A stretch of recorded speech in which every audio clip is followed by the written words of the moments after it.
Según lo dispuesto en el artículo 368 raya 2 del Estatuto Tributario, ¿cierto? Un ingeniero civil o un arquitecto que realice contratos de obra civil al momento de superar las 30.000 VTs en ingresos o patrimonio, se convierte en un agente de retención. Miren, les voy a leer del 368 raya 2. Es una norma viejísima, no ha sido modificada en las más recientes reformas tributarias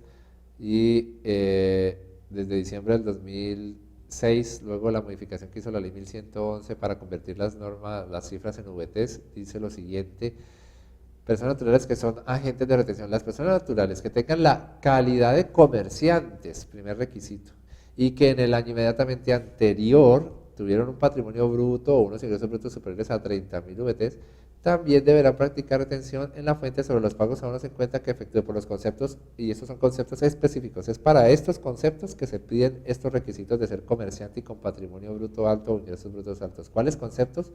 El 392, que es para servicios, honorarios y comisiones, el 395 y el 401, el 395 es intereses y el 401 es por compras. Entonces, se requiere ser comerciante y con patrimonios brutos altos o ingresos altos para que la persona natural quede como convertida en agente de retención para honorarios y servicios, para intereses y para compras. Porque, por ejemplo, para hacer retención por salarios, una persona natural que le hace pagos a otra por salarios, la persona natural que hace el pago, no importa si es comerciante o no comerciante, tiene que hacer la retención por salarios. Pero entonces el 368 rayados me pone esas dos condiciones, es para poder practicar estas retenciones de honorarios y servicios, rendimientos financieros y compras. Entonces, me preguntan por el caso de que la persona en cuestión es un arquitecto o un ingeniero civil, y si nos vamos al Código de Comercio, el Código de Comercio dice en el artículo 23 que el ejercicio de profesiones liberales no los convierte en comerciantes, o sea que técnicamente ellos no son comerciantes, así que ahí ya no les empezaría a aplicar el 368 rayados, no les empieza a aplicar. Y de pronto en la mente de algunos tienen el recuerdo de que los ingenieros civiles y los arquitectos se ponían a llevar contabilidad de forma voluntaria para poder acogerse a lo que decía el artículo 87 del Estatuto Tributario, y resulta que el 87 ya quedó derogado con la ley 1819, lo derogó el artículo 376 de la ley 1819. ¿Y qué decía el artículo 87? Decía lo siguiente, sobre el límite de los costos y gastos para los profesionales independientes y comisionistas. Decía: los costos y deducciones imputables a la actividad propia de los profesionales independientes y de los comisionistas que sean personas naturales no podrán exceder del 50% de los ingresos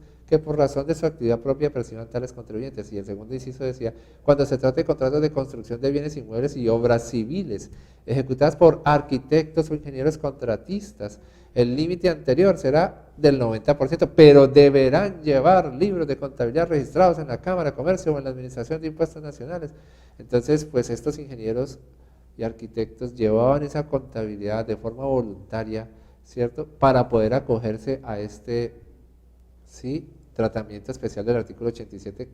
y en esas condiciones ya podían restar a sus ingresos por honorarios más del 50% en costos. Ahora, a partir de enero del 2017 el artículo 87 está derogado, ya no existe. Entonces los ingenieros y arquitectos no están obligados a tener que llevar una contabilidad para que les acepten costos, ¿no? Estos ingenieros y contratistas cobran sus honorarios, pero al final del año van a usar en la declaración de renta, van a usar la cédula de rentas no laborales, ¿cierto? Y en la cédula de rentas no laborales, si tienen costos, los van a poder enfrentar todos contra su ingreso bruto. Costos y gastos se van a poder enfrentar todos. Ahí es un límite, es con las rentas exentas. Y hay que aclarar otra cosita más para dar el límite de las deducciones, pero ya la DIAN está empezando a dar por ahí doctrinas de que esas deducciones a que se refieren esos